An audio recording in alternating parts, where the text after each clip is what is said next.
विस्ताराधिकारी Sahebrao Shinde sir, केंद्रप्रमुख पुरी sir, माझे सन्मित्र राहुल गवारे, लक्ष्मण जाधव, संघटनेचे जिल्ह्याचे अध्यक्ष बाळासाहेब, सेक्रेटरी आपली मैत्रीण समीक्षा, दीपक, विनायक, सगळेच भावांनो आणि बहिणींनो, तब्येत बरी नसताना माझ्यासाठी इथपर्यंत माझ्यासोबत आलेला माझा लेक अगस्ती तो जर गाडी चालवता आला नसता तर कदाचित मला आज आपल्यामध्ये उपस्थित राहता आलं नसतं. मी अहवाल वाचत होतो, द्वैवार्षिक अहवाल, आणि त्याच्यामध्ये अनेक बाबींना स्पर्श केलेला होता आणि सातत्यानं कोविडविषयी त्याच्यामध्ये काहीतरी गोष्टी नमूद केलेल्या आहेत. खरं म्हणजे कोविड ही अशी आपत्ती होती की ज्या आपत्तीनं काय नुकसान किती प्रकारे कुठे करून ठेवलेलं आहे याचा हिशोब मांडायला बरीच वर्ष लागतील. म्हणजे तुलना योग्य की अयोग्य मला माहीत नाही. पहिलं महायुद्ध झालं, त्याची कारणं आणि परिणामांचा अभ्यास आपण करत बसलो. दुसरं महायुद्ध झालं, त्याची कारणं आणि त्याच्या परिणामांचा अभ्यास करत बसलो आपण. तसं कोविड आला आणि कोविडनं बरंच नुकसान आपलं केलेलं आहे, सगळ्यांचंच, एकूण मानवी समुदायाचं. तर त्याच्या कारणं आपल्याला माहिती आहेत, पण दुष्परिणाम जे काही झालेले आहेत त्याचा अभ्यास पुढचे काही वर्ष आपल्याला करायला लागेल आणि एक एक काय दुष्परिणाम झाला आहे याची उकल भविष्यकाळाच्या उदरातून होत राहीन. आणि मला असं वाटतं की ही अत्यंत असाधारण परिस्थिती होती. या असाधारण परिस्थितीतून आपण पुढे येतो आहोत आणि कोविड नंतरच्या शिक्षणाचा विचार करत आहोत. मुळात शिक्षणाचा विचार भारताच्या संदर्भात जो आहे तो स्वातंत्र्याच्या चळवळीनं एक स्वप्न बघितलेलं होतं. स्वातंत्र्याच्या चळवळीनं काय स्वप्न बघितलेलं होतं? स्वातंत्र्य, समता, बंधुता, समानता ही जी मूल्ये आहेत तिची प्रतिष्ठापना करण्यासाठी शिक्षणाचा पट आपण मांडला होता. याच्यामध्ये सगळं मग करिअर, अमुक तमुक हे सगळं येतं, पण एकूण शिक्षणाचा पट मांडला जो होता त्याच्यामध्ये अल्टिमेट गोल काय होतं? जबाबदार नागरिक घडवणं. मी इथे मनीषाताईंनी शाळा म्हणजे बाळासाहेब आणि सगळ्यांनीच खूप उत्तम दर्जाची केलेली आहे. समोर मूल्यवर्धन जे मूल्य आहेत ते बघत होतो. त्याच्यामध्ये अनेक गोष्टी लिहिलेल्या आहेत. हे शिक्षणातून ही मूल्ये रुजवायची असतात. हे आपण काम करत होतो. किती वाजता थांबायला पाहिजे? 12 वाजत आले.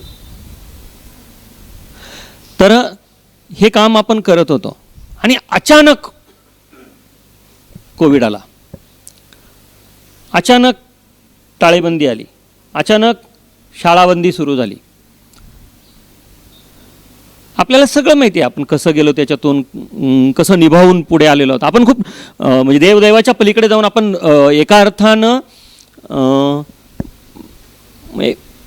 शब्दांची मर्यादा आहे म्हणून सांगतो की नशिबान आहोत आपण. एकमेकाला भेटतोय, बोलतोय, बघतोय, एकमेकाशी गप्पा मारतोय.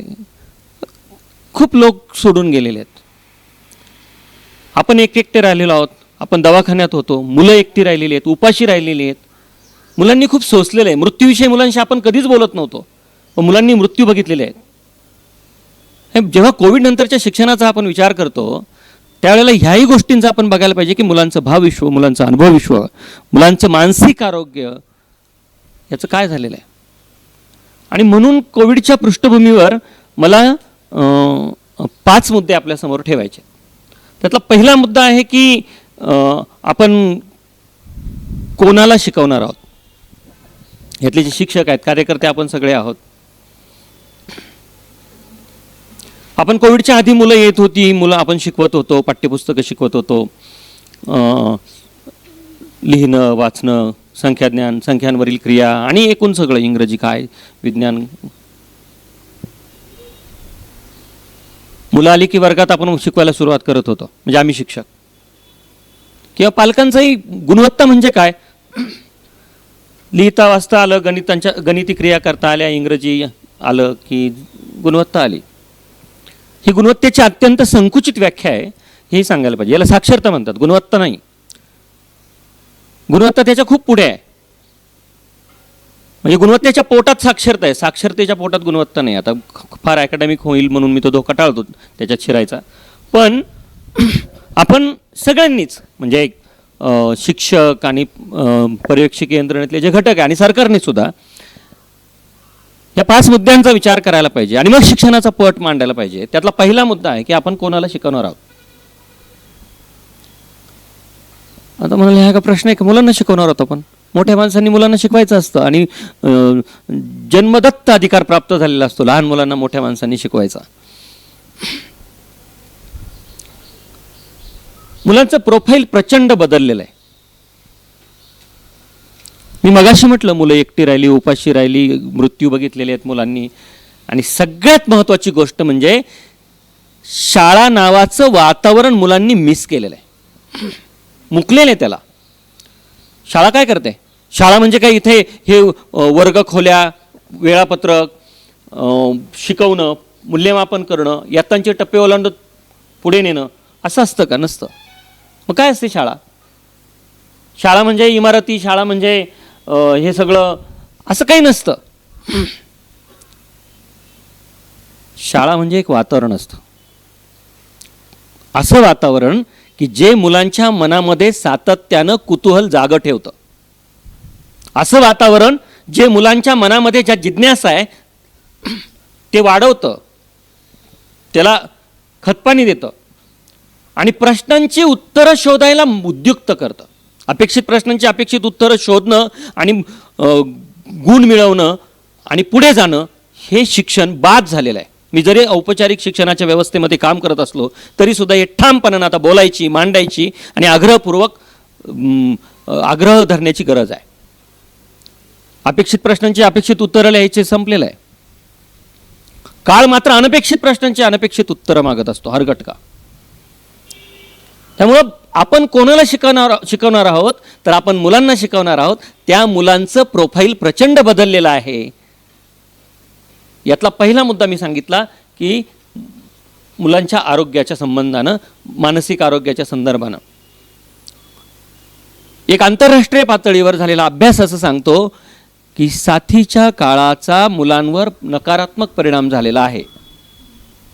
तर नकारात्मक परिणाम झालेला आहे, पण किती टक्के मुलांवर नकारात्मक परिणाम झालेला आहे? भारताच्या संदर्भानं 91% मुलांवर साथीच्या काळाचा नकारात्मक परिणाम झालेला आहे. मुलं म्हणजे कोण? तर 0 पासून तर 12वी पर्यंत शिकणारे साधारण 18 वर्ष, 0 ते 18 वर्ष वयोगटातली जी मुलं आहे यांच्यावर साथीच्या काळाचा नकारात्मक परिणाम झालेला आहे. आता एका आकडेवारीनुसार 0 ते 18 वर्ष वयोगटातली एकूण लोकसंख्येच्या 47.2% मुलं आहेत. आणि लोकसंख्येच्या भाषेत विचार केला तर जवळजवळ 36 ते 39% असं थोडंसं जरा मी त्याच्यामध्ये हे ठेवतो, एवढी मुलं आहेत यांच्यावर नकारात्मक परिणाम झालेला आहे.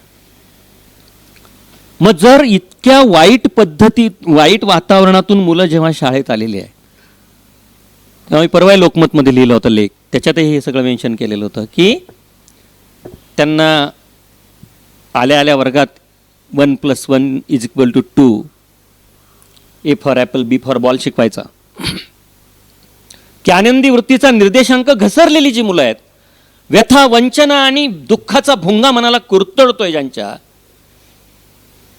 त्यांचं मन स्वस्थ करण्यासाठी प्रयत्न करायचे की पुस्तकाच्या मदतीनं शिकवायला सुरुवात करायची. हा सगळ्यात मोठा मुद्दा आपल्यासमोर, शिक्षण व्यवस्थेच्या समोर, जगभरातल्या आपल्यासमोर आहे. आपण कोणाला शिकवणार आहोत? तर आपल्याला मूल काय आहे, मूल कुठून आलेलं आहे, मुलानं काय सोसलेलं आहे. मूल आधी कुठे होतं? 2 वर्षापूर्वी कुठे होतं? म्हणजे त्या शिकवण्याच्या कोणत्या पातळीवर होतं, म्हणजे आमच्या भाषेमध्ये अध्ययन निष्पत्ती आणि त्या, आणि मग तिथून पुढे मुलांना आपल्याला न्यायला लागणार आहे. शाळा सुरू झालेल्या आहेत. म्हणजे आपल्या सगळ्यांनाच विनंती आहे, आपण शाळेमध्ये गेलं पाहिजे, मुलांना गोष्टी सांगितल्या पाहिजे, त्यांच्याबरोबर खेळ खेळलं पाहिजे. इथे किती छान गाणी किती दिवसांनी ऐकली, विनायक, दीपक, भारी वाटलं एकदम. म्हणजे माहिती आहे का, 3 वर्ष झाली असतील हे सगळं मिस करत होतो आपण. आता न्यू नॉर्मल म्हणण्याची पद्धत आहे, तर त्या न्यू नॉर्मलकडे येत असताना प्रत्येक शाळेमध्ये गाणी, खेळ, गोष्टी हे झालं पाहिजे. याला पर्याय नाही. म्हणजे कथामालेचे कार्यकर्ते आहे आपल्यामध्ये, पण प्रत्येक शिक्षकाने जाऊन वर्गात मुलांना गोष्ट सांगून सुरुवात केली पाहिजे, गाणी म्हणून सुरुवात केली पाहिजे, खेळ खेळले गेलेच पाहिजे. मी मगाशी म्हटलं की शाळा म्हणजे वातावरण असतं. खेळ, गाणी, गोष्टी, दंगा, मस्ती, गॉसिप, गप्पा, ढकलणं, चिमटे काढणं, हे सगळं असतं मुलांचं. हे सगळं मुलं मिस करत होते. हे काय केवळ मी हे ठामपणानंच माझं मतच आहे की विषय शिकवण्याचं केंद्र नाही शाळा. शाळा काय आहे, मुलांच्या व्यक्तिमत्वाला, आयुष्याला आकार देणारी, वळण देणारी आणि संस्कार वेगळ्या अर्थानं म्हणतोय मी, हे सगळं देणारी जागा आहे. ही जागा मुलं मिस करत होते. त्याच्यामध्ये अनेक गोष्टी असतात आणि म्हणून मुलांच्या आनंदी वृत्तीचा निर्देशांक घसरलेला आहे. मी परवा एका वृत्तवाहिनीवर बोलताना मी म्हणत होतो की दिल्लीच्या धर्तीवर आनंदी वृत्तीचा निर्देशांक घसरलेला, तर हॅपीनेस करिक्युलम आपल्याकडे आणायलाच लागणार आहे आज ना उद्या. कारण युनायटेड नेशन्स आणि वैद्यक क्षेत्रातला अत्यंत एक प्रतिष्ठित नियतकालिक आहे लॅन्सेंट म्हणून, किंवा WHO, या सगळ्यांनी पुढचं दशक भारतासाठी मानसिक आरोग्याचं दशक असणार आहे हे सांगून ठेवलेलं आहे. आणि म्हणून मला असं वाटतं की ही गोष्ट लक्षात घ्यायला लागेल. आपण कोणाला शिकवतोय? जी मुलं शिक्षणाच्या प्रवाहाच्या बाहेर होती.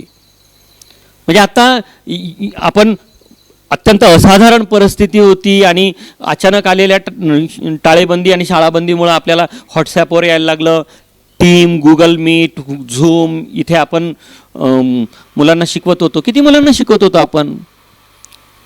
जी मुलं ज्यांना आपण शिकवत होतो ती मुलं कोण होती? आणि ज्या मुलांपर्यंत आपण पोहोचू शकत नव्हतो, म्हणजे स्मार्टफोन नव्हता, नेटवर्क ॲक्सेस नव्हता, या बाळासाहेब, तर सयाजी आणि बाळासाहेब दोघं ठीक आहे. कोण होती मुलं ज्यांच्यापर्यंत आमचं शिक्षण, ऑनलाईन शिक्षण पोहोचू शकत नव्हतं?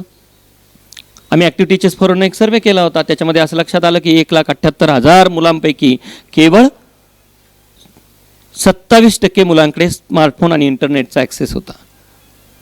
सक्तीचं आणि मोफत शिक्षण ज्या देशामध्ये दिलेलं आहे, मुलांना शिकण्याचा अधिकार मान्य केलेला आहे, त्या देशामध्ये जास्तीत जास्त 50% मुलांकडे ऑनलाईन शिक्षणाच्या सुविधा शेवटाकडे येताना होत्या. म्हणजे 50% मुलं आपण डिजिटल परिघाच्या बाहेर जी होती त्यांना एका अर्थानं मी असं म्हणू शकतो कार्यकर्ता म्हणून आम्ही शिक्षण नाकारलेलं आहे. त्या मुलांची काय चूक होती? त्यांच्याकडे क्षमता नव्हती, त्यांच्याकडे गुणवत्ता नव्हती, त्यांच्याकडे इच्छाशक्ती नव्हती. सगळ्या गोष्टी ज्या शिकण्यासाठी लागतात त्या होत्या. पण जन्मदात दारिद्र्य, 18 विश्व दारिद्र्य ज्यांच्या घरामध्ये होतं की ज्यांना इथल्या व्यवस्थेनं दिलेलं आहे, ही त्यांची चूक होती. त्यामुळे त्यांच्याकडे स्मार्टफोन घ्यायला पैसे नव्हते, नेटवर्क ॲक्सेस नव्हता, लक्षावधी मुलं पायी चालत गेलेली होती. केवळ भारताच्या महाराष्ट्राच्या संदर्भाने नाही, देशाच्या संदर्भाने जेव्हा आपण विचार करतो तेव्हा मला असं वाटतं की ही गोष्ट, दुसरा मुद्दा महत्त्वाचा, आपण कोणाला शिकवणार आहोत? तर आपण अशा मुलांना शिकवणार आहोत की जी मुलं जवळजवळ 1.5 वर्ष, 1.25 वर्ष शिक्षणाच्या प्रवाहाच्या नाही तर शिक्षणातून, शाळेतून दूर राहिलेली आहे, परिघाच्या बाहेर राहिलेली. तिसरा मुद्दा, आपण ज्या मुलांना ऑनलाईन शिकवत होतो ती मुलं तरी शिकत होती का? भारतासारख्या देशामध्ये माझं तर स्पष्ट मत आहे, भारतासारख्या देशामध्ये ऑनलाईन शिक्षण हे उपयोगाची गोष्ट नाही आहे. भारतासारख्या देशामध्ये ऑनलाईन शिक्षण उपयोगाची गोष्ट नाही, हे मी जेव्हा असं धाडदिशी म्हणतोय तेव्हा 2-3 मुद्दे पण त्याच्या पुष्टीअर्थ सांगायला पाहिजे. पहिला मुद्दा, आपल्याकडे डिजिटल कॉन्टेंट नाही, आपल्याकडे शिक्षकांचं प्रशिक्षण केलेलं नाही, आपल्याकडे गॅजेट्स नाही. इथे ई लर्निंगचा कक्ष आहे. असे जेव्हा आपत्ती येते तेव्हा शाळेत येऊन मुलं शिकू शकत नाही, तर घरात जेव्हा मुलांना शिकायचं असतं तेव्हा गॅजेट्सची कमतरता आहे. पुणे अजून एक महत्त्वाची गोष्ट सांगतो मी.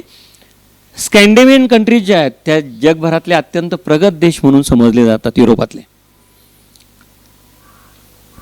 तिथला एक अभ्यास अलीकडंच प्रसिद्ध झालेला आहे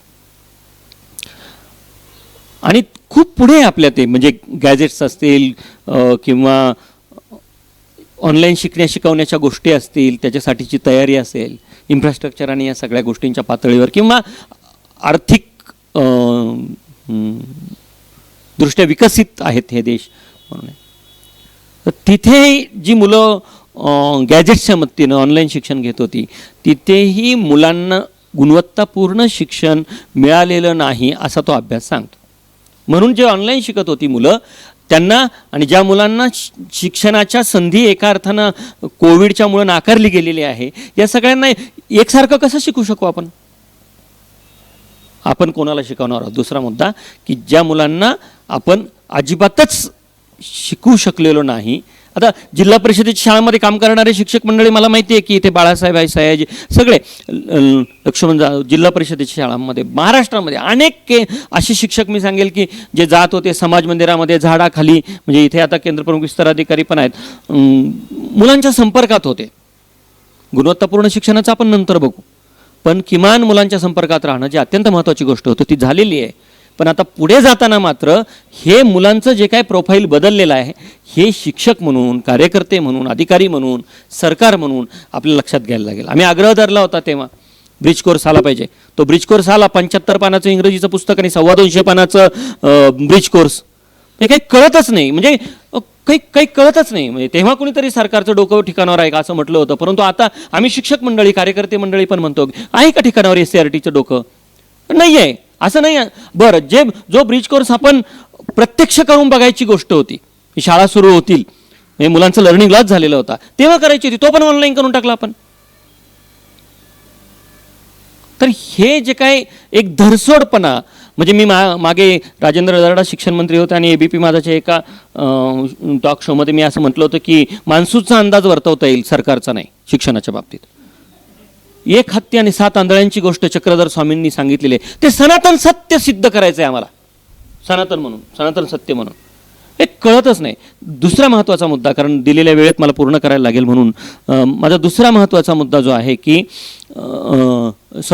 पहिल्या मुद्द्यातला एक पोट मुद्दा राहून गेला की मुलं मजूर म्हणून काम करत होते, मुलींचे बालविवाह झालेले आहे, मुली पण मजूर म्हणून काम करायला गेले. तर ही अशी जी मुलं आहेत त्यांना आपल्याला शिकवायचं आहे. आणि सगळ्यात महत्त्वाची गोष्ट म्हणजे अर्ध प्राथमिक शिक्षण झालेले आहेत मुलांचं,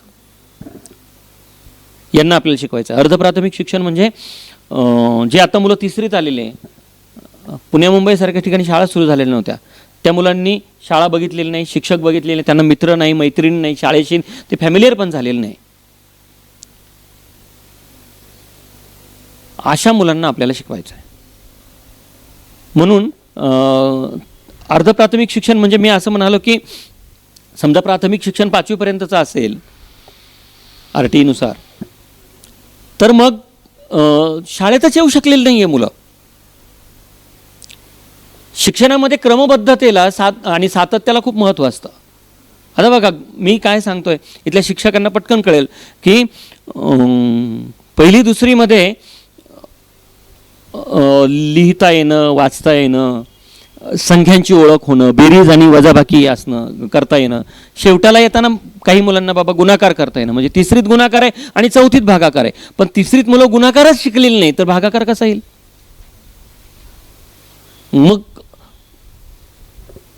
अनेकदा असं होतं की कोणाला वाईट वाटून घेऊ नका, परंतु अनेकदा असं होतं की त्या इयत्तेचं विचारतात ना, मग शिक्षक पण त्या इयत्तेचं शिकवत बसतात. अरे पण गुणाकारच शिकवलं नाही, भागाकार कसा येईल? गरज कशाची आहे? गरज शिक्षणातील मूलभूत संकल्पना स्पष्ट झाल्याशिवाय पुढे मुलांना जाता येत नाही.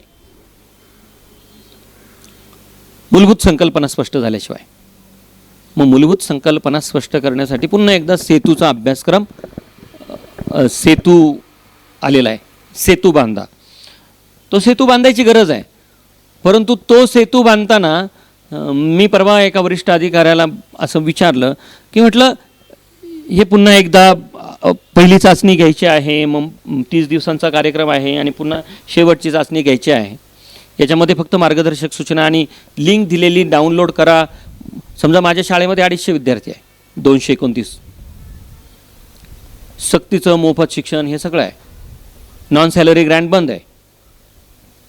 आणि मग 230 विद्यार्थ्यांना ती एक चाचणी घ्यायची. तुम्ही लिंक दिलेली आहे, त्याच्यावरून PDF डाउनलोड करायची आणि ते घेऊन टाकायची परीक्षा. यंत्रणेतले अधिकारी फक्त बघायला येणार, हां केले का डाउनलोड. त्याला पैसे कोणी खर्च करायचे. कोविडच्या काळामध्ये मी जर चुकत नसेल तर जे शिक्षणावरचं बजेट, आरोग्यावरचं बजेट वाढवायला पाहिजे होतं, देशाच्या अर्थसंकल्पामध्ये मी मागच्या अर्थसंकल्पामध्ये 3000 कोटींनी बजेट कमी केलेलं आहे. हे काय आहे. एका बाजूला आपण म्हणायचं की नाही आता शिक्षणावर बजेट वाढवायला लागेल, अमुक नवीन शैक्षणिक धोरण आलं आहे. 1964-66 साली कोठारी कमिशननं सांगितलं होतं आणि 6% शिक्षणावर खर्च करायचा आहे. पुन्हा एकदा राष्ट्रीय शैक्षणिक धोरण जे आलेलं आहे त्याच्यामध्ये 6% शिक्षणावर खर्च केला पाहिजे असं म्हटलेलं आहे. खर्च केला पाहिजे असं म्हणायला काय जातं. पॉलिटिकल मायलेज घ्यायला पण काही जात नाही. मी खूप उत्सुकता म्हणून मागचा अर्थसंकल्प आणि त्यातली सगळी हे सगळं बघत होतो की आता तरी 6% खर्च केला जाईल, मग शाळा समृद्ध होतील, मुलांचं शिक्षण अधिक अर्थपूर्ण सुकर होलं. काही नाही. पुढे त्याच्याविषयी बोलतो मी शेवटाकडे येताना. पहिला मुद्दा होता की आपण कोणाला शिकवणार आहोत, आपण अशा मुलांना शिकवणार आहोत हे आपल्याला लक्षात घ्यायला लागेल. दुसरा मुद्दा आहे की आपण कसं शिकवणार आहोत. कसं शिकवणार आहोत म्हणजे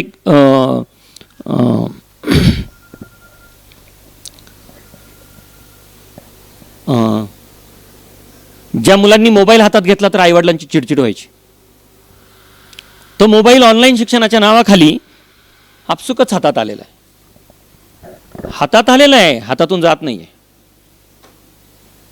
म्हणजे मोठ्या माणसांची सुद्धा तीच गत आहे, त्याच्यामुळे लहानांचं काय.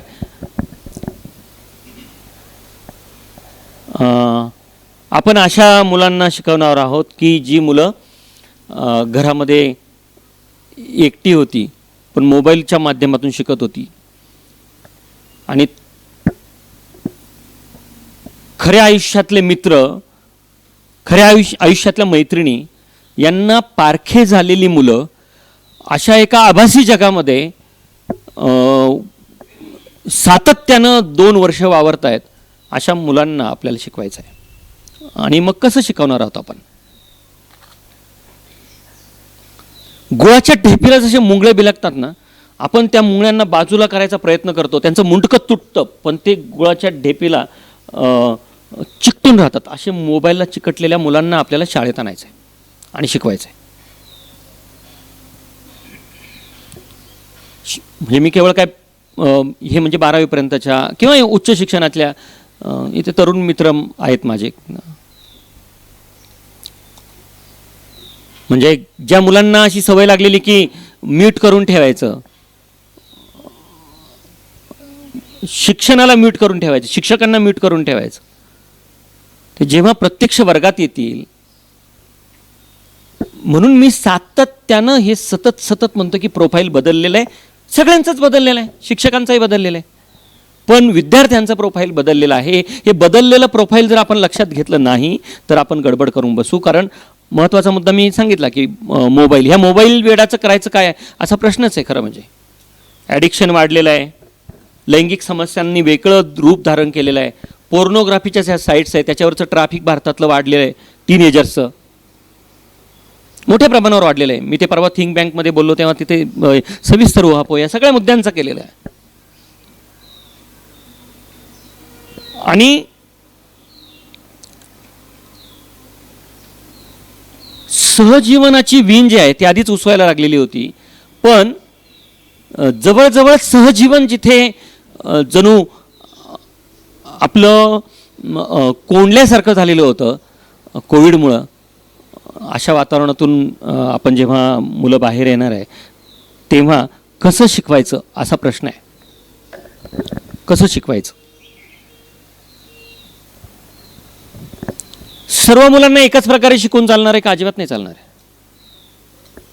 म्हणून कसं शिकवायचं हा सुद्धा खूप महत्त्वाचा प्रश्न शिक्षकांच्या समोर आहे, शिक्षण व्यवस्थेच्या समोर आहे. एक प्रकारे शिकून चालणारच नाही, आपल्याला बदल करायला लागतील, इयत्तांच्या चौकटी मोडायला लागतील. मूलभूत संकल्पना ज्या आहेत त्या स्पष्ट झाल्याशिवाय पुढे जाता येणार नाही. म्हणजे हे सगळं अभ्यासक्रम, इयत्ता, पाठ्यपुस्तकं ही बाजूला ठेवायला लागणार आहे.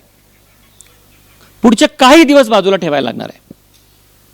त्याचं कारण असं की मुलं जर वेगवेगळ्या, कोण ऑनलाईन शिकत होतं, कोण ऑनलाईन अजिबातच शिकत नव्हतं, ह्या सगळ्या विभिन्न प्रकारच्या परिवेशामधून मुलं जर येणार असतील, अशा पृष्ठभूमीतून मुलं येणार असतील, तर त्याचा आपल्याला नीट गंभीरपणे विचार करायला लागेल. आणि सगळ्यात महत्त्वाची गोष्ट म्हणजे मुलांचं सामाजिकीकरण झालेलं नाही आहे. सहजीवनाची वीण उसवलेली आहे. तासन तास स्क्रीनला खिळून राहणारी मुलं जेव्हा वर्गात येणार आहे तेव्हा आपल्या शिक्षणामध्ये, आपल्या शिकवण्यामध्ये रंजकता आपल्याला आणायला लागेल. आधी वर्गात शिकवत होतो आपण, आधी विषय शिकवत होतो आपण पाठ्यपुस्तकाच्या मदतीने, आज शिकून नाही जमणार. का नाही जमणार? कारण आहे त्याचं. काय करतात मुलं मोबाईलवर? मुलं सर्फिंग करत असतात सारखं. हे नाही आवडलं का ते नाही आवडलं का ते. चंचल झालेली आहेत मुलं, चिडखोर झालेली, भांडखोर झालेली आहे, आक्रमक झालेली आहे.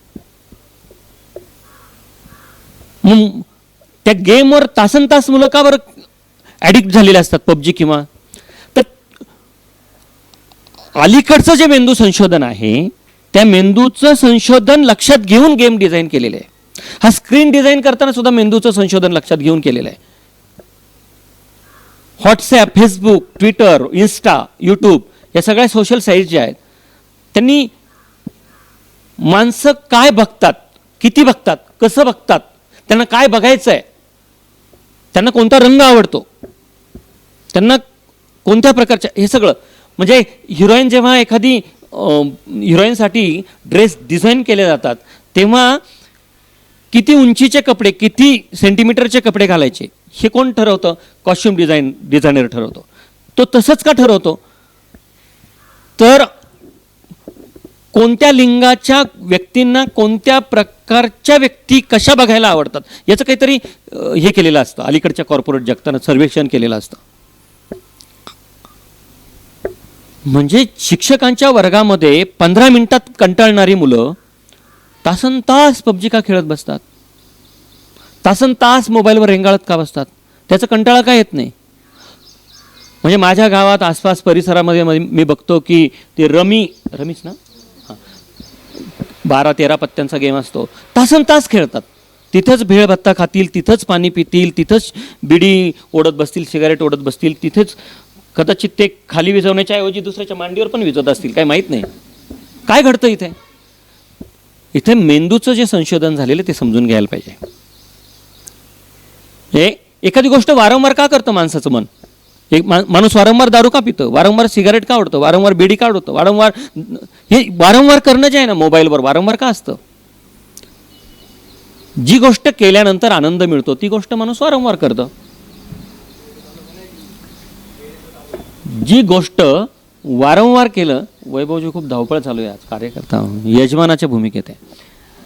तर मुलं वारंवार खेळतात मोबाईलवर गेम किंवा सर्फिंग करतात. त्याचं कारण असं, मेंदूतज्ञ आणि मानसशास्त्राच्या अभ्यासकांनी याच्यावर खूप विचार केलेला आहे. मध्ये राणीभंगा असं म्हणाले होते की मेंदू दगड होत चाललेले आहेत. होत आहेत दगड. मेंदूचा जो भाग वापरला जात नाही तो दगड बनून जातो, मरून जातो. मेंदू जितका जास्त वापरला जातो, म्हणून मी मगाशी सुरुवातीला जे म्हटलं ना, खेळ, गाणी, गोष्टी, गप्पा, दंगा, मस्ती, या सगळ्या गोष्टी शिक्षणात असतात. त्या सगळ्या वापरल्या पाहिजे, त्या सगळ्या घडून आणल्या पाहिजे. म्हणजे आमच्या शाळेतल्या पहिलीच्या शिक्षकाला तर मी वर्गात शिकूच नको असं सांगतोय. एका जागी बसूच नको मुलांना. म्हणजे आम्ही अशा ॲक्टिव्हिटीज निवडल्यात की मुलं खेळून राहतील. यार मजा यात काहीतरी.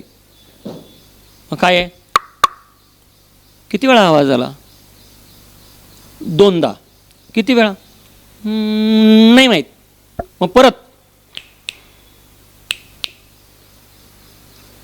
मुलांना आपण A for apple B for ball हे शिकवणं म्हणजे माझ्या दृष्टीनं आमचं शिक्षण आणि शिक्षक नापास होणं आहे.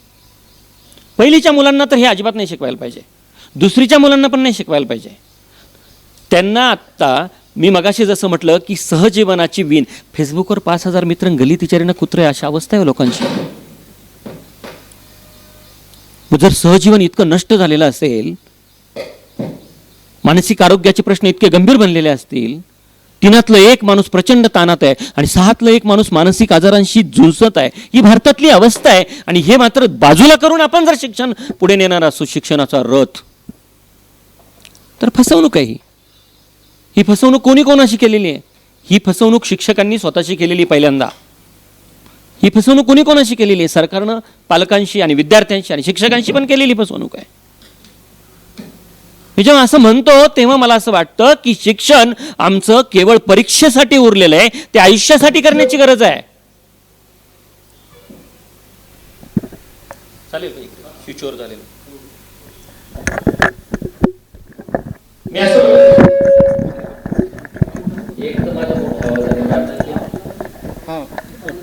आवाज घ्या ट्राय. आणि म्हणून मी असं म्हणालो ना की कसं शिकवणार आहोत, तर हम भारत के बच्चे गुरुजन मांग रहे हैं आपसे ऐसी शिक्षा जिसमें थोड़ा प्यार हो, दुलार हो, छोटे छोटे गीत हो, थोड़ा सा संगीत हो, रंग उमंग हो, भाग दौड़ हो, बहुत खुशी हो, बहुत मजा हो. असं शिक्षण मुलं आपल्याकडे मागतात आहे. शिक्षा जिसमें बहुत मजा हो. हाँ नहीं का, मुलं म्हणतात हिरणं जैसे डरते डरते, तो जैसे रटते रटते, खेल कूद हम भूल गए, हसना गाना याद नहीं है.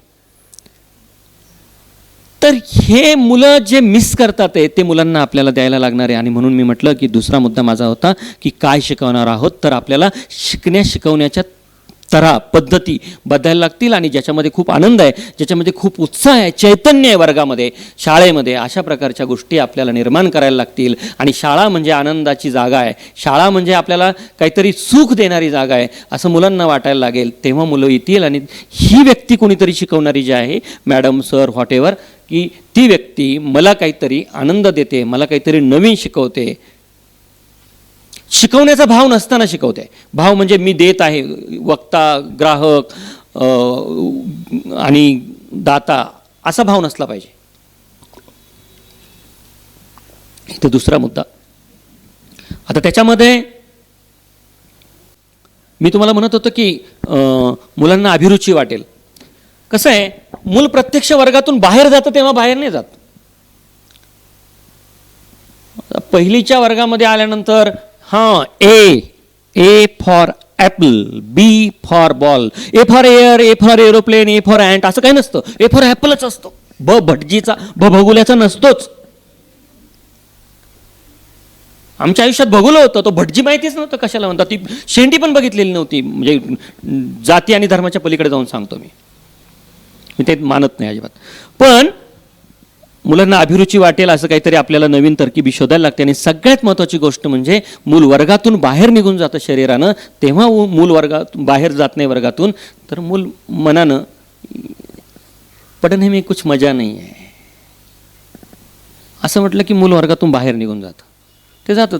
आई शेतात असेल, बाप काय करत असेल, दीदी काय करत असेल, मजा असेल तिथे. तेच बरं होतं. कशाला इथं आलो, कशाला इथं आले. शाळाबाह्य मूल म्हणतो ना आपण, म्हणजे आत्ता कोविडनंतर शाळाबाह्य मुलांचा प्रश्न मोठा आहे. त्यांना आपल्याला शाळेत आणून शिकवायला लागेल, शिक्त करायला लागेल त्यांना. म्हणजे हे सगळं आपल्याला करायलाच लागणार आहे. पण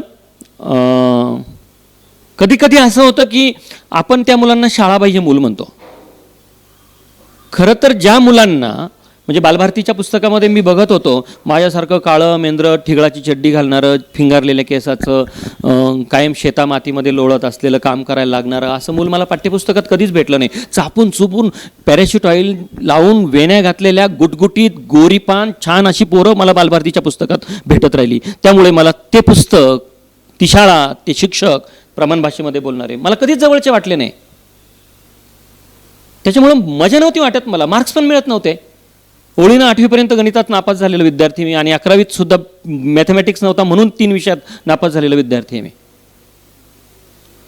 जेव्हा माझी भाषा, माझी जगणं, माझी संस्कृती, माझा एकूण व्यवहार जगण्यातला तो शिकण्याचा भाग बनत नाही, तेव्हा मला ती शाळा, ते शिक्षक जवळचे वाटत नाही. आणि मग काय होतं, पढने में कुछ मजा नाही आहे असं वाटतं. आणि मग जर शिकण्यात मजा नाही असं वाटलं की मुलं शाळेत येत नाही. त्यांनी शाळेतून वॉकआउट केलेलं असतं, आपण त्याला ड्रॉपआउट म्हणतो. म्हणून शिक्षकांची जबाबदारी जास्त आहे. हे जे वॉकआउट आहे हे आपल्याला कोविडच्या नंतरच्या काळामध्ये थांबायला लागेल. मुलांना पढ़ने में बहुत मजा है, बहुत हसी है. म्हणून मी म्हटलं की रंग उमंग हो, खेल कूद हो, बहुत मजा हो. नाही तर मग शिकणं म्हणजे सजा आहे असं वाटायला लागलं की मुलं सोडून देतात. दुसरा मुद्दा. तिसरा मुद्दा, आपण काय शिकवणार आहोत. पहिला मुद्दा होता की कोणाला शिकवणार आहोत, दुसरा कसं शिकवणार आहोत, आणि काय शिकवणार आहोत. आता ब्रिज कोर्स आहे, पहिलीसाठी 60 दिवसांचा एक विद्याप्रवेश नावाचा कार्यक्रम येतो आहे. म्हणजे हे केंद्रप्रमुख आणि विस्ताराधिकारी ते फक्त इकडे बसलेले असतात. ते माझ्या प्रत्येक म्हणण्याशी सहमतच असणार आहेत, कारण ते we are sailing in the same boat. आपण एकच नावेतले प्रवासी आहोत. ते पण वैतागलेले आहेत. मग काल आमचे शिक्षणाधिकारी म्हणाले, तू ते लेखामध्ये काय लिहिलं, ते तेल अमुक तमुक, आपण पैसे देणार आहोत ना. म्हटलं पैसे नाही, तेल द्यायला पाहिजे सर. त्याने का बरं पैसे. मी म्हटलं की आत्ता तेल किती महाग आहे, आणि मग समजा तेलच दिलं तर ते 2 धारा टाकतील, 2 चमचे टाकतील. पण आता तेल नसेल दिलं आणि पैसे नंतर देणार असेल तर 1च चमचा पडेल त्याच्यामध्ये. मुलांच्या अन्नाचा अधिकार बाधित होतो. अन्नाचा अधिकार हा शिक्षणाच्या अधिकाराच्या बरोबरचा अधिकार आहे, किंबहुना त्याच्या आधीचा अधिकार आहे. जिवंत राहण्याचा अधिकार जो घटनेने 21व्या कलमामध्ये दिलेला आहे, तो सगळ्यात पहिला मुद्दा असा आहे की पोषण नाही झालं तर शिक्षण होणार नाही. आणि अलीकडे मोठ्या प्रमाणावर कुपोषण वाढलेलं दिसतंय. अनेक मुलं युनिसेफपासून तर जागतिक पातळीवरचे जे अभ्यास झाले होते ते असे सांगतात की मिड डे मीलचं महत्त्व सांगत असताना 2 मुद्दे सांगतात आहे. भारतामध्ये मिड डे मील स्कीम सुरू झाल्यानंतर उपस्थिती वाढली मुलांची, आणि दुसरा मुद्दा कुपोषण कमी झालेलं आहे मिड डे मीलमुळं. म्हणजे ATFच्या संमेलनामध्ये पी साईनाथ सांगत होते की ते जेव्हा नोटबंदी जाहीर झाल्या 8 नोव्हेंबर 2016 ना, हां, तर जाहीर झाली नोटबंदी. आणि त्यानंतर साईनाथ आंध्र प्रदेश आणि हैदराबादच्या बॉर्डरवर फिरत होते काहीतरी. साईनाथ हे असे पत्रकार आहेत, ते हिंदूचे संपादक राहिलेले, ग्रामीण भागात ग्रामीण संपादक होते हिंदूचे. आणि PARI, people's archive for rural India, अशा पोर्टलचे ते संपादक आहेत. 365 दिवसांपैकी 200 ते 220 दिवस ग्रामीण भारतामध्ये फिरणारा पत्रकार आहे हा. ते स्वतःला ग्रामीण पत्रकार, वार्ताहर समजतात. हे याच्यासाठी बॅकग्राऊंड सांगतोय मी. ते जेव्हा तिथे फिरत होते तेव्हा नोटबंदी जाहीर झाल्यानंतर बांधकाम व्यवसायाला फार वाईट दिवस आले होते. आणि हैदराबादेतले, पुण्यातले सगळे लोक तिकडे त्या दूरखेड्यांमध्ये पुन्हा राहायला गेले होते. आणि तिथल्या 4-6 बायका, कोणीतरी पत्रकार आल्या आणि ते बातमी लिहितात आणि त्यांचं ऐकतात असं काहीतरी त्यांना कुणीतरी सांगितल्यावर मेच्या मध्यावर त्या बायका आया त्यांच्याकडं आल्या, साईनाथ सरांकडं, आणि म्हणाल्या की तुम्ही लिहिता ना, मग तुम्ही सरकारला लिहिणार आहे ना, मग सरकार ऐकतं ना तुमचं, तर एकच गोष्ट लिहा, शाळा सुरू करा. हे म्हणाले मे महिन्याची सुट्टी आहे ना आता, उन्हाळी सुट्टी, मग शाळा सुरू कशासाठी करायच्या. तर त्या असं म्हणाले की शाळा सुरू झाली तर मुलांना खायला मिळेल, आमची मुलं उपाशी मरतात आहे सध्या. ही परिस्थिती आहे. आणि दुर्दैवानं आम्हाला ट्विटरवर ट्रेंड चालवायला लागतात, फेसबुकवर हॅशटॅग चालवायला लागतो, स्टेटस ठेवायला लागतात की मिड डे मील सुरू करा. मला कळत नाही की सरकारला कान, नाक, डोळे सगळं असतं, तरी सरकार असं का वागत असेल, हा प्रश्न, याचं उत्तर मिळत नाही. जिथे भांडायचं तिथे आपण भांडत असतो. परंतु तिसरा मुद्दा मी जेव्हा म्हटलं की काय शिकवणार आहोत, तेव्हा वंचित मुलांच्या आयुष्याशी इतकं जर काहीतरी घडलेलं असेल तर काय शिकवणार आहोत याचा विचार आपल्याला खूप गंभीरपणे करायला लागणार आहे. तिसऱ्या मुद्द्याचा, आपण आत्तापर्यंत पाठ्यपुस्तकं शिकवत होतो, काही शिक्षक अभ्यासक्रम पण शिकवत होते. खरंच काहीच शिक्षक शिकवतात अभ्यासक्रम. शिक्षकांनी अभ्यासक्रम शिकवायला पाहिजे, पाठ्यपुस्तक नाही. मी गेले अनेक वर्ष मराठीचं पाठ्यपुस्तक शिकवत नाही. अभ्यासक्रमामध्ये काय आहे? अभ्यासक्रमामध्ये मुलांना वर्तमानपत्र वाचताही नाही, अभ्यासक्रमामध्ये मुलांना सूचना वाचताही नाही. अभ्यासक्रमामध्ये काय आहे? मुलांना लिहिता आलं पाहिजे, पत्र लिहिता आलं पाहिजे. अभ्यासक्रमामध्ये काय आहे? मुलांना आत्मविश्वासानं भाषा बोलता आली पाहिजे, लिहिता आली पाहिजे, मुलाखती घेता आल्या पाहिजे, औपचारिक बोलता आलं पाहिजे, अनौपचारिक गप्पा मारतो आपण त्या लिहिता आल्या पाहिजे. हे सगळे अभ्यासक्रमामध्ये. अभ्यासक्रम हे फार लार्जर स्केलला, वायडर लेवलला विचार करणारी गोष्ट आहे. म्हणून अभ्यासक्रम वाचला पाहिजे सगळ्या शिक्षकांनी, असं माझं मत असतं. तर एका पाठ्यपुस्तक शिकवण्याच्या गोष्टीचा पुनर्विचार शिक्षकांना करायला लागणार आहे. पाठ्यपुस्तक शिकून होणारच नाही. पाठ्यपुस्तक शिकवू नये असं माझं म्हणणं नाही आहे. माझ्या आयुष्यात पाठ्यपुस्तक हे एकमेव पुस्तक होतं. अवांतर वाचनासाठी, त्याला अवांतर का म्हणतात? खरं तर पूरक असतं ते. अवांतर का वाचन? पूरक वाचन आहे. तर ते त्या वाचनासाठी अनेक गोष्टी मुलांना उपलब्ध असायला पाहिजे. म्हणजे आम्ही एक बंद पडलेली शाळा परत सुरू करायला घेतली. तिचा 17 पट संख्या होती, अकोले शहरातली मुख्य शाळा. तर तिथे पहिलीला आता म्हणजे एकूण पट ज्या शाळेचा 17 होता, तिथे पहिलीला 42 मुलं दाखल झालेत. खूप म्हणजे ताकदीनं प्रयत्न करतोय आम्ही ते पुन्हा उभी करायला. म्हणजे ते आम्ही खूप शिक्षकांनी मिळून दत्तक घेतलेली ती शाळा आहे. आमदारांनी एक 50-1 लाख रुपये, जिल्हा परिषद सदस्यांनी 20 लाख, असे खूप एक युनिक प्रोजेक्ट करतोय आम्ही. तर तिथे काल सकाळी जेव्हा गेलो होतो तेव्हा मॅडमला मी सांगत होतो की पाठ्यपुस्तक नाही शिकवायचं, आपण आपला अभ्यासक्रम तयार करू. काय करायचं या आठवड्यात? हे करू, हे 4 गोष्टी करू. पुढच्या आठवड्यात काय करायचं? ह्या 4 गोष्टी करू. 1 महिन्याचं नियोजन करू. आपला अभ्यासक्रम आपण तयार करू. आपल्या गरजा वेगळ्या आहेत. म्हणून पुढच्या काळामध्ये मला असं वाटतं की शिक्षणाचा पट नव्यानं मांडायला लागणार आहे आपल्याला. राष्ट्रीय अभ्यासक्रम आराखड्यामध्ये काही गोष्टी सांगितलेल्या आहेत. किंवा आपण जीवन कौशल्य पण, म्हणजे आत्मविश्वास, निर्णय क्षमता, ताणतणावांचं व्यवस्थापन, समस्यांचं निराकरण करता येणं, ह्या गोष्टी आहेत. NEP मध्ये पण काही गोष्टी सांगितलेल्या आहेत. मला 4 C's महत्त्वाचे वाटतात. त्यातला पहिला C आहे की सहजीवन अत्यंत महत्त्वाचं असणार आहे. जेव्हा माणसं आतून कोसळून पडलेले आहेत, पोरकेपण अनुभवत आहेत, सहजीवन नष्ट होणं वाईट गोष्ट आहे मानवी समुदायाच्या आयुष्यातली. समाजशील प्राणी म्हणतो माणूस आपण.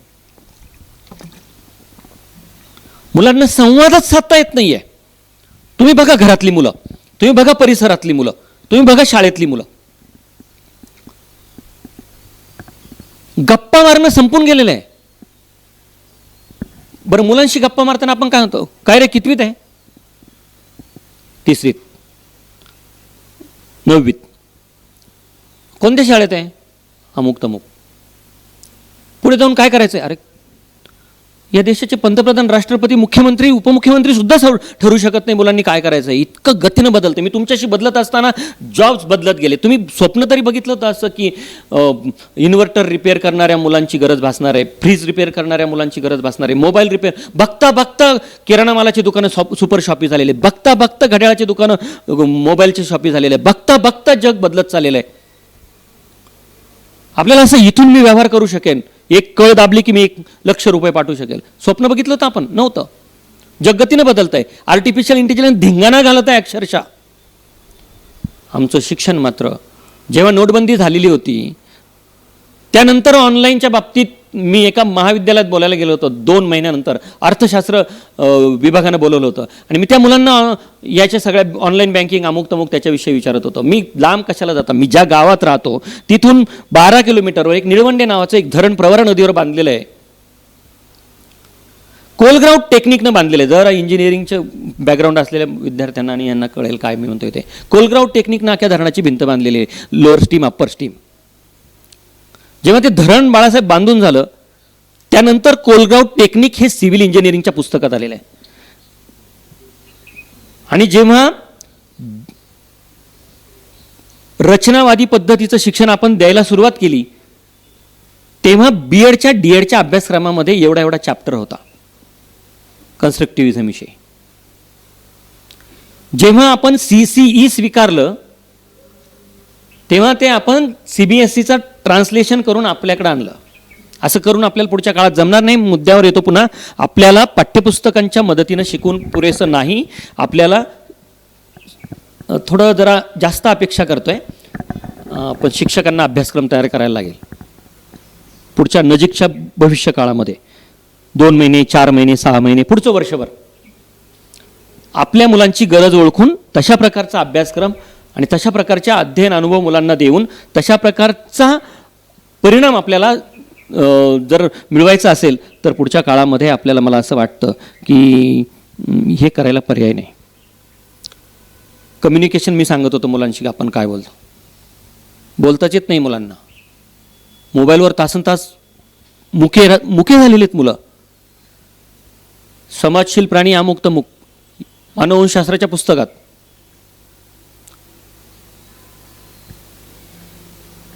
मुके झालेले म्हणजे ते जेवायला मागतात, पाणी पण तिथेच मागतात, आईला नाही मागितलं तो आरडाओरडा करतील, जेवायला पण तिथेच मागतात. बरोबर ना गीता? नाही, लहान लेकराची तो आई आहे म्हणून मी असं म्हणतोय.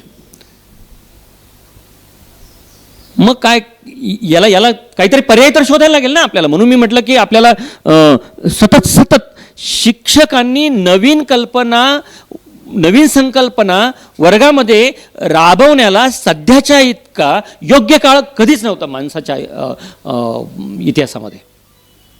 इतकं महत्त्व आहे, इतकं वेगळे कौशल्य आत्मसात करून. मी मगाशी सांगत होतो की बोलता येत नाही, बोलायला लावावं लागेल मुलांना.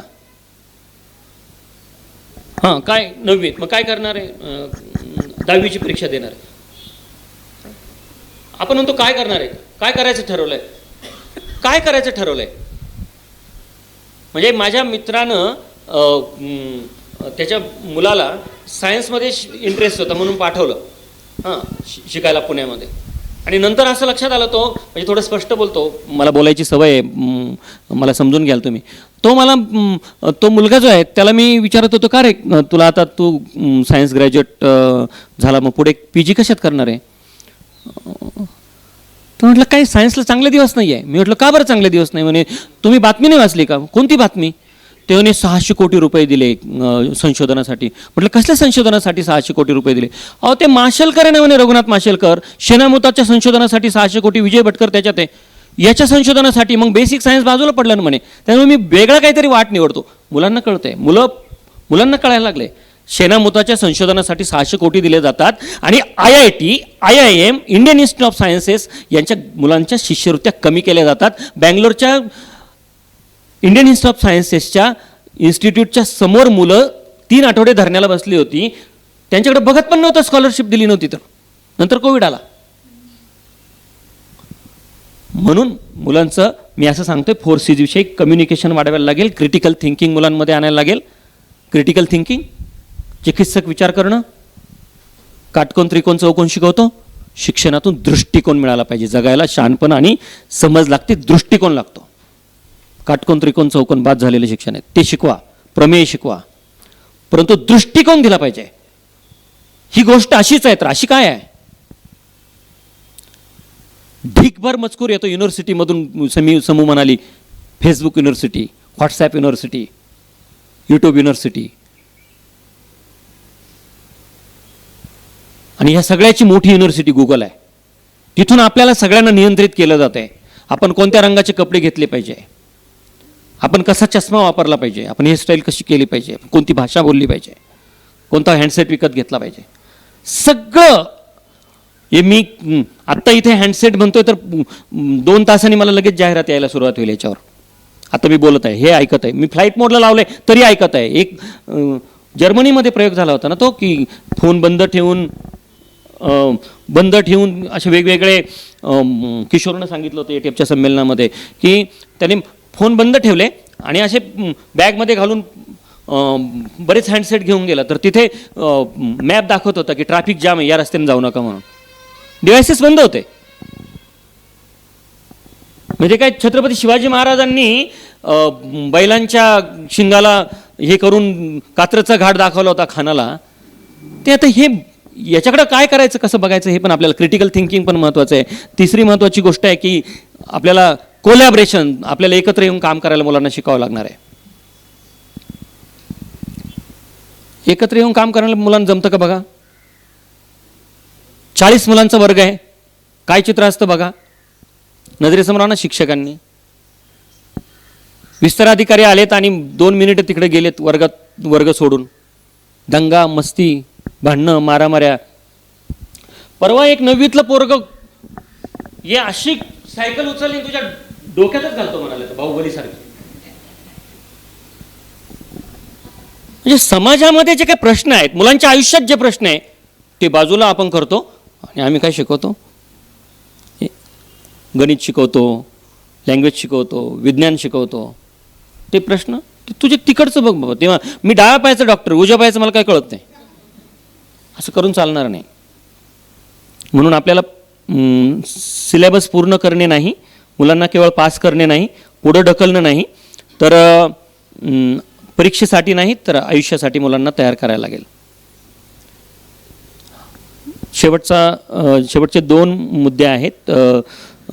पुढच्या 7-8 मिनिटामध्ये मी थांबतो. आपण बदललो, अनेक लोक गेलेत, हजारो लोक गेलेले आहेत. खूप गतीनं जगात बदल होत गेलेले आहेत आणि ह्या बदल इतक्या गतीनं जर होत असतील तर आमच्या शिक्षणानेही बदललं पाहिजे. मगाशी मी म्हटलं कोलग्राउट टेक्निक पुस्तकात नंतर आलं, कन्स्ट्रक्टिव्हिझम पुस्तकात नंतर आला. आधी जग बदलून जातं. आर्टिफिशियल इंटेलिजन्स आहे का, कुठे आहे, किती आहे. म्हणजे मला संगमनेरातले एक डॉक्टर अमोल कासार म्हणून डॉक्टर आहेत, खूप चांगले डॉक्टर आहेत. ते मला सांगत होते की मी जेव्हा MBBS करत होतो तेव्हा 90 पानं होती डायबिटीसविषयी आमच्या करिक्युलममध्ये. आणि नंतर म्हणे आता मी जेव्हा PhD करत आहे तेव्हा 10 पुस्तकं आहे डायबिटीसवर. म्हणजे हे टेक्स्टबुक सेंट्रिक एज्युकेशन जे आहे, पाठ्यपुस्तक केंद्रित शिक्षण आहे, याच्या बाहेर आपल्याला पडायला लागेल. म्हणून म्हणजे पुढच्या मुद्द्याकडे मी येतो की आपण काय शिकवणार आहोत, तर अभ्यासक्रम आणि हे सगळं आहेच आहे, पण कोण शिकवणार, तर शिक्षक शिकवणार. कोण आहे शिक्षक? सकाळी उठल्यानंतर आवरून सजून धजून सगळं वर्गात गेल्यानंतर आता JK पाटलांनी काही इंग्लिशची पोस्ट पाठवली, ती फळ्यावर लिहू, असं फारुख काजीला जेव्हा वाटतं तेव्हा केंद्रप्रमुख म्हणतात ते गणवेशाची माहिती नाही दिली, ती गणवेशाची माहिती आत्ताच्या आत्ता द्या. देतो ना सर जरा वेळा, नाही आत्ताच्या आत्ता मागितलंय, नाहीतर कारवाई, मला नोटीस निघेल. मग मला तुम्हाला काढावं लागेल नोटीस. शिक्षक शिकवणार आहे. कोणाला शिकवणार, तर मुलांना. कोण शिकवणार? शिक्षक.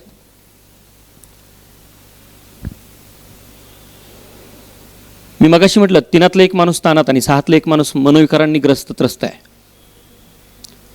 पण आमच्या शिक्षक प्रशिक्षण कार्यक्रमामध्ये याचा काहीच उल्लेख नसतो. शाळेतली घंटा वाजते पण इथे घंटा कळत नाही की हे आनंदी असेल शिक्षक, शिक्षकाचं मन स्वस्थ असेल तर मस्त काम करू शकणारे शिक्षक. हे SCRTला सांगून सांगून दमलो 2015 पासून. मी विनोद तावडेंना पत्र लिहिलं, मध्ये मला अजित पवार सरांना भेटायची संधी मिळाली, त्यांना मी म्हटलं, मी सूरज मांढरे सरांना म्हटलं, मी वंदना कृष्ण मॅडमला ॲक्टिव्ह टीचर्स फोरमच्या वतीने पत्र लिहिलं की हॅपीनेस करिक्युलम आणा, पण आनंदी वृत्ती वाढवण्यासाठी शिक्षकांच्या प्रशिक्षण कार्यक्रमाचा तो भाग बनवा. शिक्षकांचा प्रशिक्षण कार्यक्रमाचा भाग काय असतो? रचनावाद. मग रचनावादामध्ये आनंद येत नाही का? आनंदी वृत्तीनं जगायचं हे येत नाही का जगण्यामधलं? अरे जगण्यातलं जीवनसत्व आहे आनंद, आणि तो मात्र आमच्या शिक्षणामध्ये नाही, तो हरवलेला आहे. शिकवण्यामधलाही हरवलेला आहे. मला अनेक शिक्षक म्हणतात की VRS घेऊन निघून जावं इथून. का? अशैक्षणिक कामांचा भुंगा कुरतडतोय शिक्षकांच्या मनाला. किती अशैक्षणिक कामं, म्हणजे इथे कार्यकर्ते आहात तुम्ही म्हणून तुम्हाला सांगतो, आम्ही शिक्षकांना या सगळ्यावर मात करून काम करायला लागेल. म्हणजे तक्रारखोर बनून उपयोग नाही, पण तक्रारी करत असताना काम करायला लागेल, आग्रह धरत असताना काम करायला लागेल आणि उत्तम खणखणीत काम करायला लागेल. कारण मुलांनी काय केलंय, आपलं घोडं मारलंय आपण म्हणतो तसं. कोविडच्या काळामध्ये बिअर बारच्या समोर रांगा लावायला चंद्रपूर किंवा गडचिरोलीमध्ये शिक्षकांची नेमणूक केली होती. स्वस्त धान्य दुकानांच्या समोर रांगा लावायला शिक्षकांची नेमणूक केली होती. नाकेबंदी, हे पोलीस निघून जायचे आणि शिक्षकांना तिथे म्हणजे हातात काठी पण नाही आणि ते दांडगाई करणाऱ्या गुंडापुंडांना तिथे त्यांची नाकेबंदी करायची होती. म्हणजे शिक्षकांना उचलून आपटलं, काही ठिकाणी फटके खायला लागले. जेव्हा शिक्षक असणं लो वाटायला लागतं तेव्हा शिक्षक असण्याचाच पराभव होतो आणि सरकारच शत्रू बनून समोर येतं. सरकारी शाळांमधल्या मुलांच्या गुणवत्तापूर्ण शिक्षणात अशैक्षणिक कामांचे फतवे काढून व्हॉट्सॲपवर वेगवेगळ्या प्रकारचे शब्दबाण टोचत बसतात आलेले आज आत्ता ताबडतोब. टेमकर सर आणि काटमोरे सर, तुम्ही होते, बाळासाहेब होते, हे बाळासाहेब होते, सयाजी आढोळे सर होते, त्यांनी तर किती प्रश्न विचारले संचालकांना, त्यांच्याकडे उत्तर नव्हते. म्हणजे आपण चर्चा करू. लोकशाहीमध्ये चर्चा करणं आवश्यक असतं, परंतु चर्चा करून निर्णय घेणं पण आवश्यक असतं. आणि निर्णय कशासाठी घ्यायचा असतो? सक्तीच्या मोफत गुणवत्तापूर्ण शिक्षणाचा अधिकार मुलांना दिलेला आहे. अधिकार मुलांसाठी आहे आणि सक्ती शासनावर आहे. म्हणून मला असं वाटतं की कोण शिकवणार आहे, तर शिक्षक शिकवणार आहे, पण या शिक्षकांचं समुपदेशन आवश्यक आहे. शिक्षकांना समुपदेशकाचं प्रशिक्षण द्यायला लागेल. अत्यंत कळीची महत्त्वाची गोष्ट आहे शिक्षकांना समुपदेशकांचं प्रशिक्षण. कोविड काळापासून Dinkar Patil sir SCRT director होते, तेव्हापासून आग्रह धरतोय की सर शिक्षकांना आपण प्रशिक्षण द्यायला पाहिजे. कशाचं प्रशिक्षण द्यायला पाहिजे? समुपदेशकाचं. कशासाठी द्यायला पाहिजे? तर मुलांचं समुपदेशन गरजेचं आहे, शिक्षकांचं समुपदेशनही गरजेचं आहे. शिक्षक प्रशिक्षणामध्ये शिक्षकांच्या समुपदेशनासाठी आग्रह आपल्याला धरायला लागतील. महत्त्वाचा, अत्यंत महत्त्वाचा विषय आहे मानसिक आरोग्याच्या अंगाने. शिक्षकांचं प्रशिक्षण अत्यंत आवश्यक आहे. लिंक दिली जाते, जॉईन व्हा. वर्गात मुलं बसलेले आणि ऑनलाईन प्रशिक्षण चालू असतं. काय आहे? कोणत्या नंदनवनात आमची यंत्रणा आहे? कालचं उदाहरण सांगतो. काल आमच्या ते मॉडेल स्कूलमध्ये आमची शाळा आहे आणि पहिलीचे शिक्षक काहीतरी म्हटलं कसला आवाज येतो? ते म्हणे झूम मिटिंग सुरू आहे. म्हटलं कसली मिटिंग आहे? ते मॉडेल स्कूलची पहिलीचं प्रशिक्षण आहे. म्हटलं वर्गात तुमच्या 23 विद्यार्थी आहे. नाही म्हणे लावून दिलंय, शिक्षणाची वाट लावून दिली. हे लावून दिलंय ना, शिक्षणाचीच वाट लावून दिली. काय म्हणजे मुलं वर्गात आहे, कोविडमुळे मुलांची गाठभेट होत नव्हती शिक्षकांची, तर मुलं वर्गात आले, तर मुलांना काम शिकू दिलं पाहिजे, शिक्षकांना शिकू दिलं पाहिजे. आता आम्हाला शिकू द्या असं परत एकदा आंदोलन मोठं, 1.25 लाख शिक्षक रस्त्यावर उतरले होते 4 नोव्हेंबर 2018ला. पुन्हा एकदा रस्त्यावर उतरण्याची तयारी. मला असं वाटतं की या सरकारला प्रश्न विचारायला लागतील. हे अजून एक शिक्षक प्रशिक्षण, हे लिंक दिले जाते आणि प्रशिक्षण होतं. म्हणजे स्कॅन्डिनेव्हियन कंट्रीमध्ये जर इतकं उत्तम इन्फ्रास्ट्रक्चर आहे, तिथं सुद्धा शिक्षण होत नाही. कोविडच्या काळामध्ये उत्तम इन्फ्रास्ट्रक्चर असून, कारण डिजिटल प्लॅटफॉर्मच्या अनेक मर्यादा आहे. मी तुमच्याशी बोलतोय, आय कॉन्टॅक्ट आहे, माझी बॉडी लँग्वेज आहे, रसरशीत संवाद आहे, तुम्ही काहीतरी मला प्रतिसाद देताय, मी तुमच्याशी बोलत असताना माझ्या लक्षात येतं की तुम्ही माना डोलवताय किंवा काही लोकांना हा मुद्दा सटकतोय. मग मला असं वाटतं की नाही, हे नाही बोलून उपयोग, आपण ट्रॅक बदलायला पाहिजे. हा मुद्दा काम करत नाही आहे. शिक्षकांचं मुलांची रसरशीत आंतरक्रिया जी आहे, म्हणजे मोकार आपण सांगत बसतो की गुरुकुल आणि गुरु शिष्याची परंपरा असलेला देश, संस्कृती आमची. NEP-मध्ये पण त्याचा उल्लेख प्रचंड वेगवेगळ्या अंगाने येतच असतो. परंतु गुरु शिष्याला, गुरु आणि शिष्याच्या गाठी भेटी मात्र होऊ दिल्या जात नाही. आणि कोण होऊ देत नाही, कोण करू देत नाही? सरकार.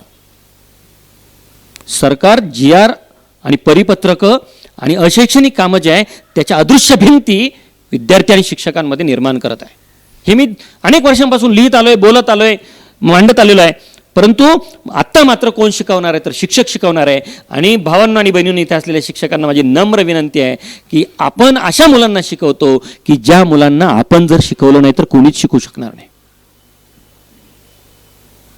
आपण जर शिकवलं नाही तर कोणीच शिकवू शकणार नाही. औपचारिक शिक्षणाच्या बाबतीत मी बोलतोय. म्हणून मुलांसोबत आपल्याला अत्यंत संयमानं, जास्त वेळ देऊन, समजपूर्वक काम करण्याची गरज आहे. कोण शिकवणार तर शिक्षक शिकवणार आहे. तर या शिक्षकांना सुद्धा स्वस्त ठेवलं तर ते मस्त काम करतील. म्हणून आणि हे ऑनलाईन प्रशिक्षण जे आहे त्याला सुद्धा आपल्याला नकार द्यायला लागेल नजीकच्या भविष्य काळामध्ये. काही होत नाही ऑनलाईन, नाही का. पापड खूप खातो, टेस्टी लागतो, पोट भरतं का?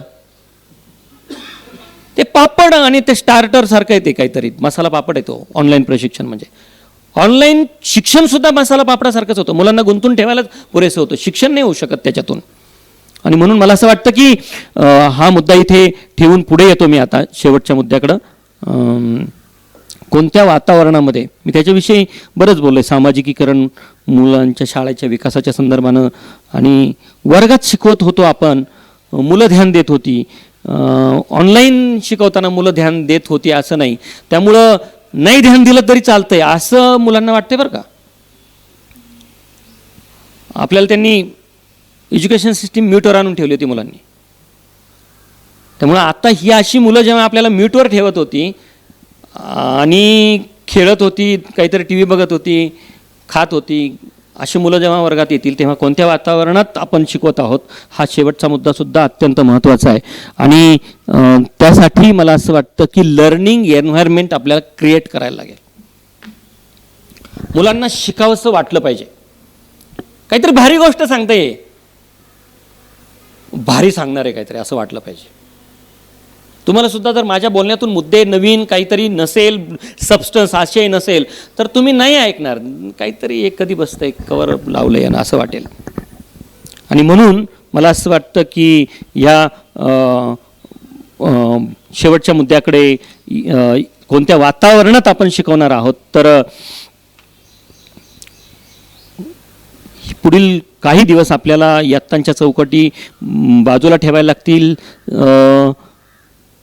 मुलांच्या वेदनेशी, मुलांच्या प्रश्नांशी, मुलांच्या समस्येशी आपल्याला नातं सांगायला लागेल. हा मुद्दा जरा स्पष्ट करणं कठीण आहे, पण तरीसुद्धा सांगतो की मुलं जर त्रासात असतील, मुलं जर ताणात असतील, मुलं जर दुःखात असतील, विवंचनांचा भुंगा मुलांच्या मनाला कुरतडत असेल, मग तो दारिद्र्याचा असेल, अनास्थेचा असेल, कुपोषणाचा असेल,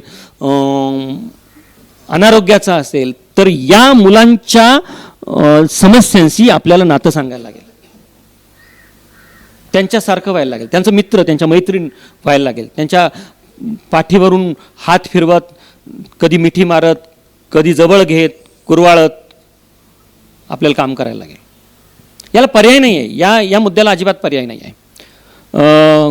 म्हणून मी म्हटलं की सगळं पूर्वपदावर आलेलं आहे असं समजून आपण जर शाळेमध्ये गेलो शिकवायला लागलो तर ती आपण फसवणूक करून घेतल्यासारखं होईल. आपण मुलांची फसवणूक केल्यासारखं सुद्धा होईल आणि पालकांची आणि एकूण शिक्षण व्यवस्थेची सुद्धा फसवणूक केल्यासारखं शिक्षकांनी होईल. म्हणून मला असं वाटतं की जोपर्यंत मुलांशी आपण एक नातं निर्माण करत नाही, संवादाचा पूल निर्माण करत नाही, त्यांच्या मनात घर करत नाही, संवादाच्या किल्लीनं मुलांच्या मनाची दारं किलकिली करत नाही, ती उघडत नाही, त्याच्या आत प्रवेश करत नाही, तोपर्यंत मुलांना शिक्त करणं अवघड आहे. शिकवणं पुढची गोष्ट आहे, शिक्त करणं अवघड आहे. आणि म्हणून यासाठी अत्यंत महत्त्वाची गोष्ट आज काय आहे तर या स्टेजवरून मला हे सांगू द्या की शिक्षक प्रशिक्षण कार्यक्रमाची पुनर्रचना करणं अत्यंत आवश्यक आहे. अभ्यासक्रमाची पुनर्रचना करणं अत्यंत आवश्यक आहे. शिक्षणाचा पट नव्यानं, कारण आमचं कोविडच्या काळात शिक्षण नापास होताना आपण बघितलेलं आहे, शिक्षणाचा एकूण पट आपल्याला नव्यानं मांडण्याची गरज निर्माण झालेली आहे. आणि शिक्षकांनी जी काही सामाजिक पुंजी कमवलेली आहे ती आता पुढच्या काळामध्ये वापरायला लागेल वेगवेगळ्या गोष्टींसाठी. सरकारकडे आग्रह धरत राहू, सरकार देत नसेल तर आपण आपल्या अकाउंटवर जे काही शिल्लक आहे त्याच्यातून मिळवत राहू. आणि म्हणजे समाजासोबत जोडून घेऊन काम करणं म्हणतोय मी, ते आपल्याला करायला लागेल. समाजासोबत आपल्याला जोडून आपण काम करत आलेलोच आहोत, परंतु स्वतःला शिक्षकांना स्वस्थ ठेवायला लागेल. त्याच्यासाठी व्यायाम करायला लागेल, त्याच्यासाठी आवडीचे संगीत ऐकायला लागेल, त्याच्यासाठी छंद जोपासायला लागतील, त्याच्यासाठी वाचन करायला लागेल. माझा मुलगा इथं बसलेला आहे, माझ्या घरात सगळ्यात किमती काय असेल, सगळ्यात मोठी माझी इस्टेट काय असेल तर ती पुस्तकं आहेत. माझ्या बायकोकडे जेवढ्या रुपयाचं सोनं नाही, ती शिक्षकच आहे, तेवढी पुस्तकं माझ्या घरात आहे. आपल्याला शिक्षकांना हे ज्ञानलालसा विद्यार्थ्यांमध्ये निर्माण करायची असेल तर उत्कृष्ट पालकत्व म्हणजे आपली कृती असते. मुलांनी वाचावं असं वाटत असेल तर आपण वाचलं पाहिजे. माझं पोरगं इथं बसलेलं आहे, एका बाजूला सेपियन पडलेलं असतं, त्याच्या दुसऱ्या बाजूला old man and the sea पडलेलं असतं. कारण घरात पुस्तक आहे, घरात वातावरण आहे. बाप वाचतो, बाप लिहितो, बाप बोलतो, बाप जे करतो ते मूल करतं. म्हणून उत्कृष्ट पालकत्व आपली कृती असते. आणि काळाची म्हणून एक परिभाषा असते, काळाचं काहीतरी म्हणून आपल्याकडे मागणं असतं. आपण इंटेलिजंट क्वोशंटवर बोलत होतो खूप, पुढे लोक म्हणायला लागले इमोशनल क्वोशंटवर बोलायला पाहिजे. आता इमोशनल क्वोशंट कॉर्पोरेटमधलं कल्चर, कॉर्पोरेट कल्चरमध्ये विनायक इथे बसलेला आहे, त्याला माहिती आहे. आणि आता पुढे मॉरल क्वोशंटवर दुनिया बोलते आहे. मॉरल क्वोशंटवर मी जे बोलतो ते करतो का? मी पाट्याच्या पाट्या उपणत असेल, नळी फुंकली सोनारे इकडून तिकडे गेले वारे, तर उपयोग नाही. मी वर्गात पण काम केलं पाहिजे तर मुलं करतील. म्हणून मला असं वाटतं की ते मॉरल क्वोशंटवर म्हणजे मगाशी समू सांगत होती की संवाद, संघर्ष आणि नवनिर्माण, तर ह्या सगळ्या गोष्टी एकत्रच पुढे आपल्याला न्यायला लागतील. भारत ज्ञान विज्ञान समुदायासारख्या गटांकडून माझी शिक्षक म्हणून, कार्यकर्ता म्हणून अपेक्षा काय आहे? आपण वर्गामध्ये जाऊन मुलांचे खेळ घेणं, मुलांशी गप्पा मारणं, मुलांशी गोष्टी करणं. जरी अनेक आपुले धर्म, जरी अनेक आपुल्या जाती, परी सब अभंग असू द्या, सदैव आपली माणुसकीची नाती द्या, सर्व दूर ललकारी फुंकारे एक तुतारी, संदेश मनातील शेष जरासे वाहून जाऊ द्या रे, हा देश माझा याचे भान जरासे राहू द्या रे. हा देश माझा आहे याचं भान आपल्याला ठेवायचं असेल आणि मुलांसोबत समाजाबरोबर जोडून घेऊन काम आपण करणारा ग्रुप असू, तर मला एक शेवटची अपेक्षा आपल्याकडून आहे. लोक रंगांवरून, भाषेवरून माणसांची ओळख ज्या काळात पटवत आहेत, जात आणि धर्म, पंथ, संप्रदाय इथे महत्त्वाचे मानले गेलेले आहेत, तिथे मला असं वाटतं की शिक्षणाच्या संबंधानं आपण काम करत असू, माणसांना जोडण्याचं काम आपण करत असू, तर आपण मुलांसोबत काम करायला पाहिजे. मग ते शाळेच्या भिंतींमध्ये जाऊन काम करायला पाहिजे, कार्यकर्त्यांनी गाणी म्हणायला पाहिजे आणि माणुसकीच्या गोष्टी आपल्याला मुलांना सांगायला लागतील. माणुसकी हे जगातलं सर्वोत्तम मूल्य आहे. त्याच्यासाठी कार्यकर्ते म्हणून, शिक्षक म्हणून आपल्याला स्वतःला प्रसन्न ठेवायला लागेल. स्वतःला प्रसन्न ठेवणं ही आजच्या काळात समाजसेवा आहे. धन्यवाद.